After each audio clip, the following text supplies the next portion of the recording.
இயேசு கிறிஸ்துவின் இணையற்ற நாமத்தில் என் அன்பின் வாழ்த்துக்கள். பிரியமானவர்களே, இன்றைக்கும் நான் எடுத்துக்கொண்ட ஒரு வேத பகுதி, ஒரு அற்புதமான தேவனுடைய அபிஷேகத்தை குறித்து நாம் பார்ப்போம். 1 சாமுவேல் புஸ்தகம் 10ஆம் அதிகாரம் 6ஆம் வசனம். அப்பொழுது கர்த்தருடைய ஆவி உன்மேல் இறங்குவார், நீர் அவர்களோடு கூட தீர்க்க தரிசனம் சொல்லி வேறு மனுஷன் ஆவாய். பிரியமானவர்களே, இந்த வேத பகுதி சவுலை குறிக்கிறது. சவுல் மீது தேவனுடைய ஆவி இறங்கி வரும் பொழுது, தேவன் அவருடைய ஆவி இறங்கின மாத்திரத்திலே சவுல் தீர்க்க தரிசனம் சொல்லி வேறு மனுஷன் ஆனான் என்று வேதத்தில் எழுதப்பட்டுள்ளது. பிரியமானவர்களே, வேறு மனுஷன் என்றால் பிரிக்கப்பட்ட மனுஷன், இந்த உலகத்தை விட்டு பிரிக்கப்பட்ட மனுஷன் என்று பொருள். ஒரு வேறு மனுஷனாய் எப்படி ஆக முடிகிறது? தேவனோடு எப்படி ஒப்புரவாகுதல், தேவனோடு ஒரு ஐக்கியப்படுதல் எப்படி, தேவனோடு ஒன்றாக இருப்பது எப்படி என்று பார்த்தால், தேவனுடைய ஆவியானவர் ஒரு மனிதனிடத்தில் இறங்கும் பொழுது, தேவனுடைய ஆவி இறங்கி ஒரு மனிதனை அபிஷேகப்படுத்தும் பொழுது, அந்த மனிதன் இந்த உலகத்தை விட்டு பிரித்து தேவனோடு ஐக்கியமாகிறான், தேவனோடு சேருகிறான். ஆகவே தான் வேத வசனம் சொல்லுகிறது, அவன் வேறுபட்ட மனுஷனானான், வேறு மனுஷனானான், வேறு மனுஷன். அப்ப சாதாரண மனுஷனும் உண்டு, வேறு மனுஷன் உண்டு. இந்த உலகத்தில் நீங்களும் நானும் வேறு மனுஷனாய் வாழ வேண்டும் என்று நமது ஆண்டவராகிய கர்த்தர் விரும்புகிறார். பிரியமானவர்களே, இன்றைக்கு காலை பொழுதிலே உங்களை குறித்து ஆண்டவர் கூறுகிற ஒரு வார்த்தை, நீங்கள் தேவனுடைய ஆவியை பெற்று, பரிசுத்த ஆவியை பெற்று, அவருடைய அபிஷேகத்தை பெற்று வேறு மனிதனாக வேண்டும். இதுவரைக்கும் நீங்க வேறு மனிதனா இல்லை. இதோட இங்க பேரளவுக்கு கிறிஸ்தவர்களா இருக்கிறோமே, இதுவரைக்கும் நம்ம ஆலயத்துக்கு போகிறோம், ஆண்டவரை நம்ம பாடுகிறோம், துதிக்கிறோம் என்று சொல்லுகிறோம், ஆனால் ஆண்டவருடைய அபிஷேகத்தை நான் பெற்றுக்கொள்ளவில்லை என்றால், இன்றைக்கு ஆண்டவர் அவருடைய அபிஷேகத்துக்குள்ள நடத்த உங்களை விரும்புகிறார். இந்த வசனத்தை கேட்டுக்கொண்டிருக்கிற உங்கள் மீது பரிசுத்த ஆவியானவர் நீங்கள் ஜெபிக்கும் பொழுது, அழைக்கும் பொழுது அவர் இறங்கி வருவார். அவர் இறங்கி வந்த மாத்திரத்திலே நீங்கள் வேறுபட்ட மனுஷனாக ஆவீர்கள். பிரியமானவர்களே, தேவன் சவுலை வேறு மனுஷனாய் பிரித்தெடுத்தார், வேறு மனுஷனை பிரித்து எடுத்து வந்தார். எதற்காக வேறு மனுஷனாய் பிரித்தார்? காரணம் 1 சாமுவேல் 10ஆம் அதிகாரம் 1 வசனம் சொல்கிறது, அப்பொழுது சாமுவேல் தைல குப்பியை எடுத்து அவன் தலையின் மேல் வார்த்து அவனை முத்தம் செய்து, கர்த்தர் உன்னை தம்முடைய சுதந்திரத்தின் மேல் தலைவனாக அபிஷேகம் பண்ணினார் அல்லவா. பிரியமானவர்களே, சவுலை அபிஷேகம் பண்ணினது ஆண்டவர் தமக்கு சுதந்திரத்தின் மேல் தலைவனாக வைத்தார். ஆண்டவருடைய சுதந்திரத்தின் மேல, ஆண்டவருடைய ஊழியத்தில் ஆண்டவருக்கு பிரமாணிக்க உள்ளவனாக, ஆலயத்திலே பிரமாணிக்க உள்ளவனாக, தலைவனாக பிரிக்கெடுக்கப்பட்ட மனுஷன்கள், அவர்கள் அபிஷேகம் பண்ணப்பட்டவர்கள்.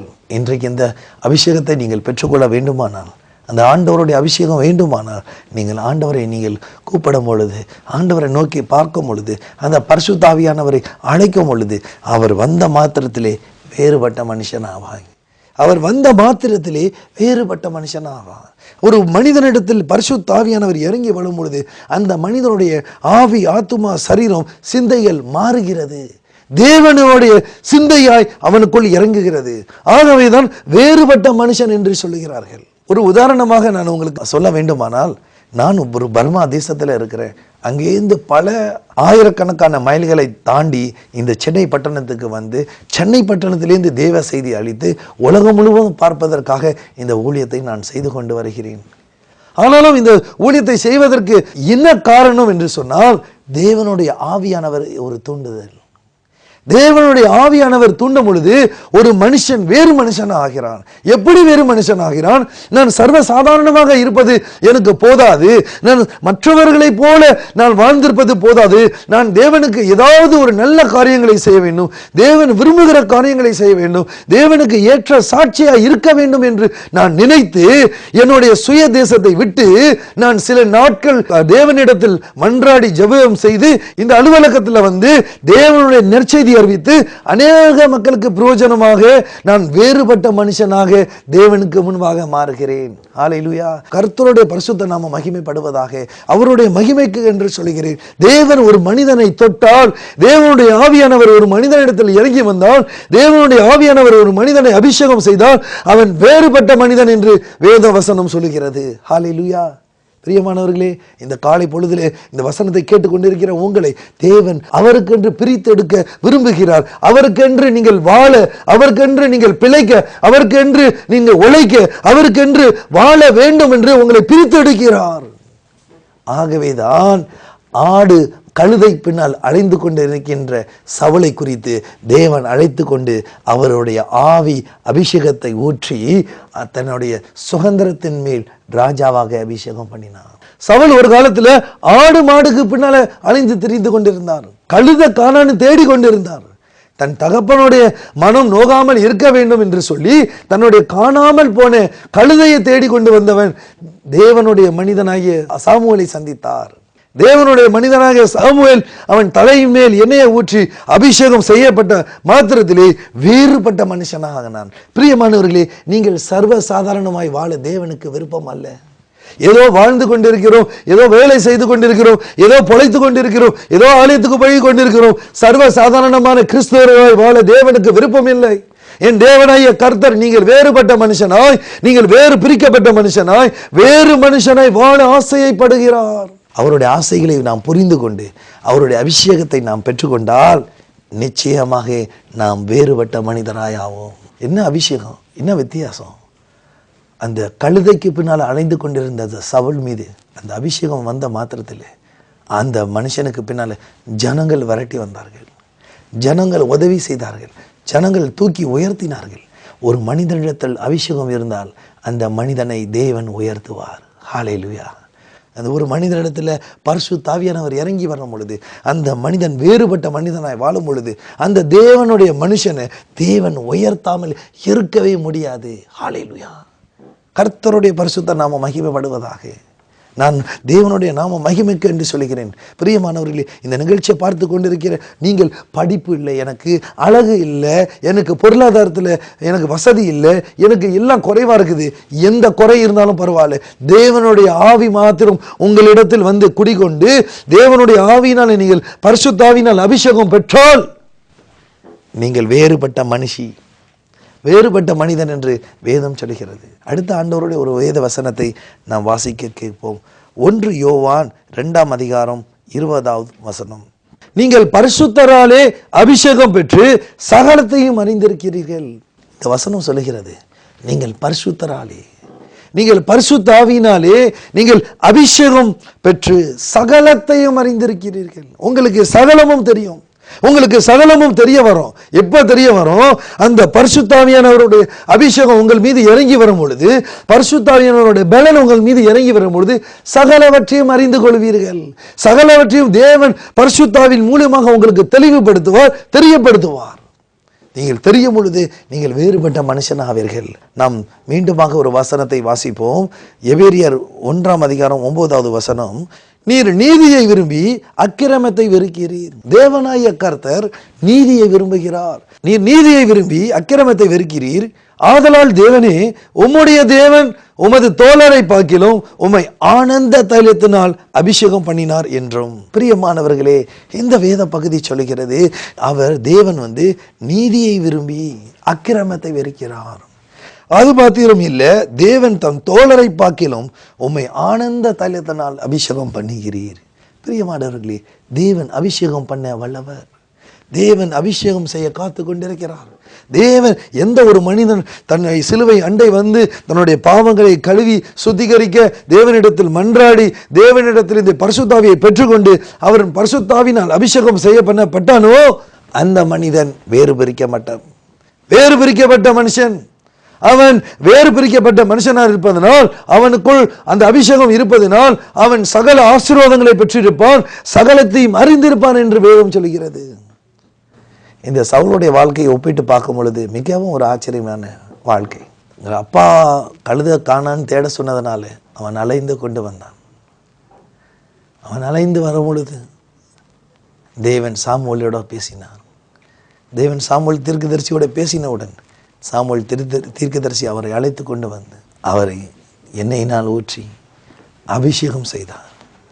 வேதம் சொல்லுகிறது, அவன் வேறுபட்ட மனுஷனானான். அவன் வேறுபட்ட மனுஷன் ஆகணும் பொழுது அவன் என்ன நடந்தது? கழுத காணான் தேடிக்கொண்டு வந்தவன் தீர்க்க தரிசனம் உரைத்தான். தீர்க்க தரிசனம் உரைத்தான். தேவனுடைய தீர்க்க தரிசன வார்த்தைகளை உரைத்து கொண்டிருந்தான்.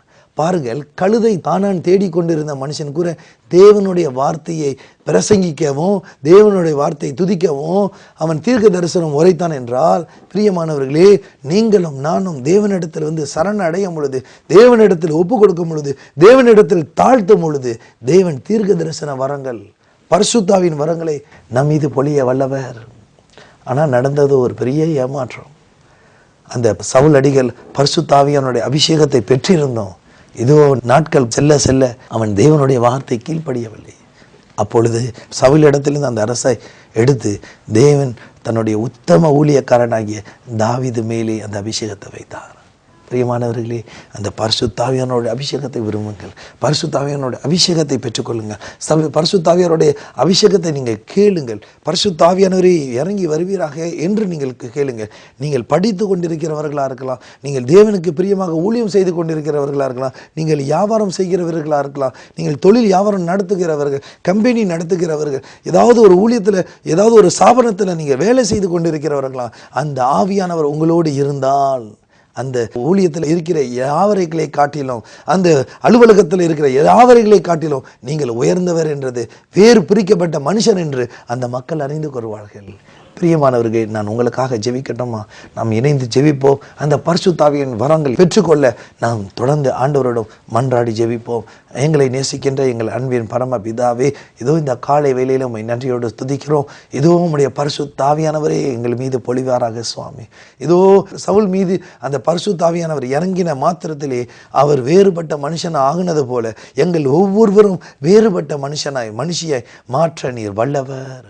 ஆகவே எங்களை வேறுபட்ட மனுஷனாய் மாற்றி ஒவ்வொருவரும் ஆவி, ஆத்துமா, சரீரத்திலே உம்முடைய அபிஷேகத்தை பெற்றுக்கொண்டு உமக்கு ஏற்ற சாட்சிகளாய் விளங்க இவர்கள் ஒவ்வொருவரையும் எடுத்து பயன்படுத்துவீராக. இந்த நேரத்திலே அபிஷேகம் வேணும் என்று காத்து கொண்டிருக்கிற சகோதரன் சகோதரிகள் மீது உம்முடைய வல்லமையான ஆவியை ஊற்றுவீராக சுவாமி. அப்பா, உம்முடைய பரிசுத்தாவியார் கட்டவிழ்த்து விடுவீராக. அவர்கள் மீது நிரப்புவீராக. அவர்கள் மீது அபிஷேகத்தினால் நிரப்புங்க. அவர்கள் மீது உம்முடைய வல்லமையை ஊற்றுங்க. அவர்கள் மீது உம்முடைய அபிஷேகத்தை ஊற்றுங்க. ஒவ்வொருவரையும் நிரப்பி பரிசுத்தப்படுத்தி ஐக்கியப்படுத்தி உமக்கு ஏற்ற பிள்ளைகளாக, உங்களுடைய சாட்சி பகர்கிற பிள்ளைகளாய் மாற்றி போட வேண்டும் ஜெபிக்கிறோம். எல்லா துதிக்கான மகிமையை உமக்கு செலுத்துகிறோம். இயேசு கிறிஸ்து நாமத்தினாலே ஜெபிக்கிறோம் பிதாவே, ஆமென். பிரியமானவர்களே, கட்டாயம் உங்களுடைய ஜெபத்தை ஆண்டவர் ஏறெடுப்பார். கட்டாயம் பரிசுத்தாவியார் அளித்து உங்களை வேறுபட்ட மனுஷனாய் மாற்ற அவர் வல்லவர். நீங்கள் பெற்ற ஆசீர்வாதங்களை எங்களோடு தொடர்பு கொள்ள மறவாதீர்கள். கர்த்தர் உங்களை ஆசீர்வதிப்பாராக. ஆமென்.